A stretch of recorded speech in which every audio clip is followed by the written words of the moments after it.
Well, good morning, everybody. It is the 8th. I never know what it is. It's the 8th of October. I just got finished with my 8 a.m. class and going to do some grading before my 10 a.m. class. Talked with a couple of students after class about doing research and stuff like that. So one of the things that I did today, and I periodically do this, is there's a tool called Mentimeter. And you can create like polling or open response or any kind of question and answer thing.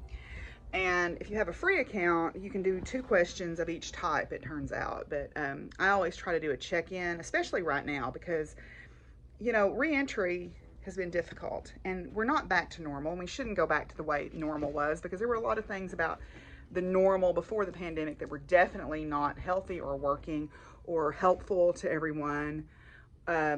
So as we go back to this next normal, then that kind of acknowledges the fact that even it could change, because we're not done yet. We're not done. Things are gonna, things are still, we're still working through all of this, but it hasn't been easy on people because we've spent, you know, almost 2 years, because really we started hearing about these things about 2 years ago in November.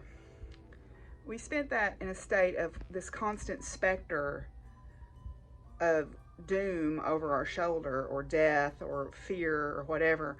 Rightly so. I mean, we needed to be cautious and we needed to be careful, but having that thing constantly there in the back of our mind exhausted us. It kind of depleted our reserves, physically, mentally, emotionally, in some cases financially. I mean, I was very fortunate that I worked straight through the pandemic, but I know not a lot of people were able to do that. So I talked with my students today just about what's your takeaway so far? You know, the content, the level of the content, you know, silly dog videos that I show sometimes, you know, whatever, just to kind of check in. And I think that's important because I want them to know that I see them as people, not just numbers. Also, too, I made them aware of the counseling center here on campus. We have a very good certified counseling center available to our students at no charge. They offer a wide variety of counseling services, and one of the things that they can do is if they want to make an appointment, they can go over and make an appointment. But if they're in an emergency situation, like they are, you know, in trouble, I, as a faculty member, can refer them. Usually what I do is I literally walk over there with them. We go together and I wait until they're checked in and I ask them if they need me to stay, and mostly they'll say no. But I walk over there with them and they'll take them straight in as a faculty referral if it's an emergency, which I think is a great resource. That's something that I think a lot of us would have benefited from in our younger days, because I get so tired of the argument that this generation is weaker somehow. Are they though? Are they? No, because they are taking charge of their health where we can kind of shoved everything down. And I'm interested to see what the long-term impacts of their health is versus ours, right? There is nothing wrong with taking care of your mental health. It is health. It is health. There should be no stigma attached to that.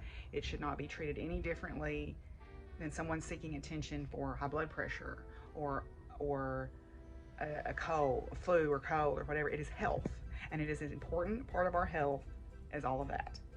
And I get really tired of people who try to belittle others for seeking help for their mental health, or try to tell them that they're weak and whatever. Basically, I told my students today, I said, if anybody's giving you a hard time about this, you tell them to come talk to me.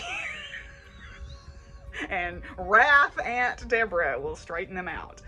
Anyway, I'm going to do some grading and I'll catch up with y'all soon. Hey everybody, I'm home. I am taking my makeup off. I crocheted a bunch of these rounds and I made up a homemade version of micellar water, which I put in this hair conditioner container, and I just packed it full of these scrubbies. And after I take my makeup off, I just throw them in a pile and then wash them all. Anyway, as I was driving home, I was listening to a podcast that had an interview with Dusty Gannon. He is the lead singer and guitarist for Vision Video Band. They're a band out of Athens, Georgia. And he was talking about, they're kind of a post-punk, new goth band. And that was the kind of the music I cut my teeth on in graduate school and college.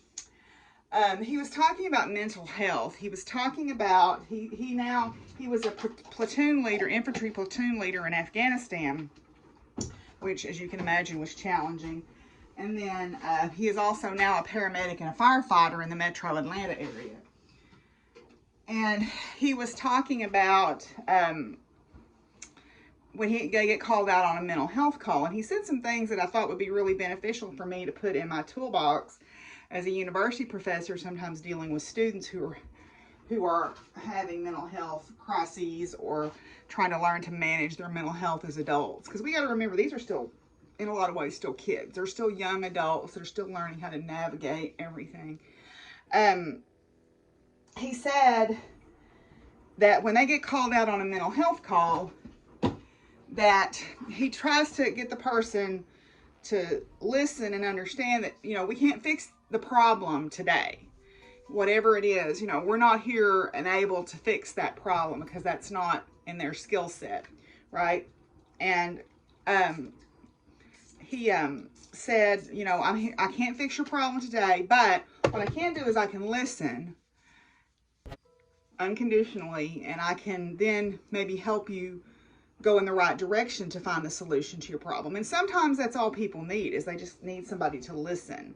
And I thought that really applied a lot to my role as a mentor to my students or as a professor, because sometimes these students just need somebody to listen, and that's enough.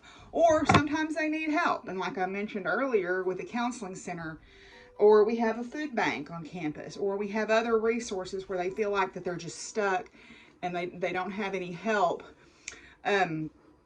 Anyway, so I just thought that was really good. It was kind of timely considering what I talked about this morning. To think about that. You know, sometimes I just need to be there to listen and to say, you know, we can't fix this today, but there's ways to fix it, and we're going to figure out what those are. We're going to get you the places that you need to be able to get you help. And sometimes that's all people need, is just a little bit of hope. So I thought that was really good. I think I may drop them a line on the email or on a messenger and tell them I appreciated him saying that. So anyway, I am mostly clean-faced here. And little homemade toner on my face there. Woohoo! Fancy facial care routine there. Anyway, I'm gonna change clothes, and I'm gonna probably relax for a little bit and before I go out and feed. I'm feeling kind of tired today, so I'm probably gonna relax for a little bit before I go out and feed, and then we'll see what else we get up to. I'll open my Stitchy Box here in a little bit. What are you doing? Are you playing with the chicken? Are you playing with the chicken?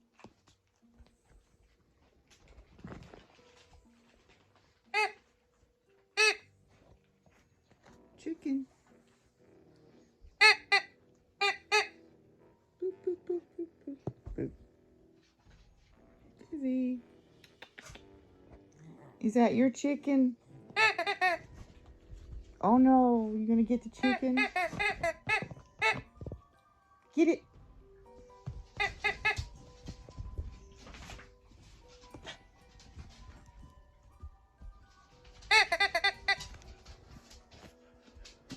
Oh, you can't let Raya have the chicken. Okay.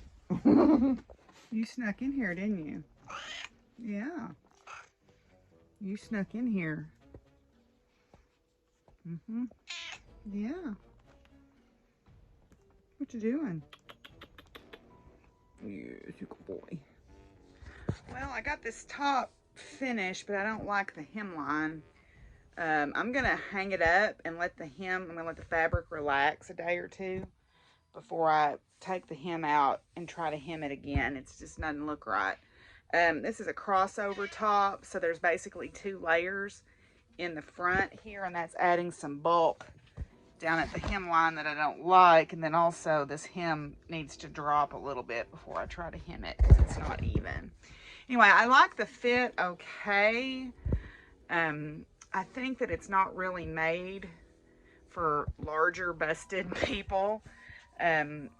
So I'm not sure that I'm gonna get a lot of wear out of this pattern.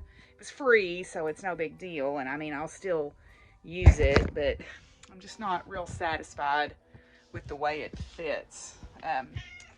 Anyway, I'll fool with it a day or two longer, and then if I don't like it, I'll just trash it. Or cut the bottom off and do, I don't know, I'll figure something out. I'll fix it. I'll make it work some way or another, even if I have to put like a, I may put like a snap or something there on the top. And, yeah. I'll figure something out.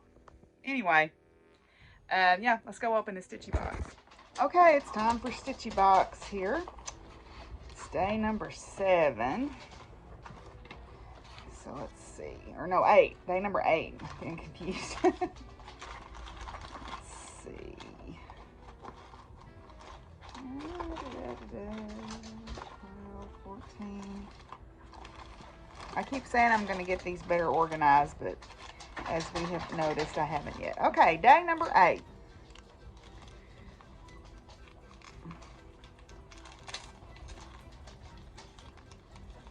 Baxter decided he would come and help me.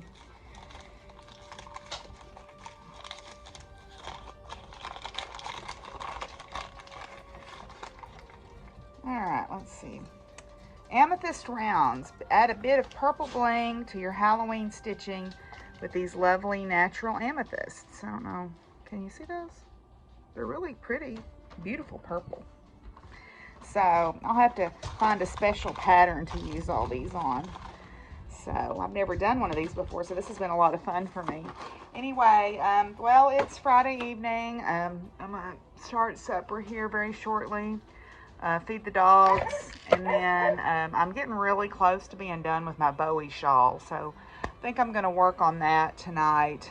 And then tomorrow I'm supposed to go over and help with the Halloween event at the Rainbow Riders, so I'll hopefully get some pictures or some video over there. So anyway, I'll see y'all tomorrow. Bye.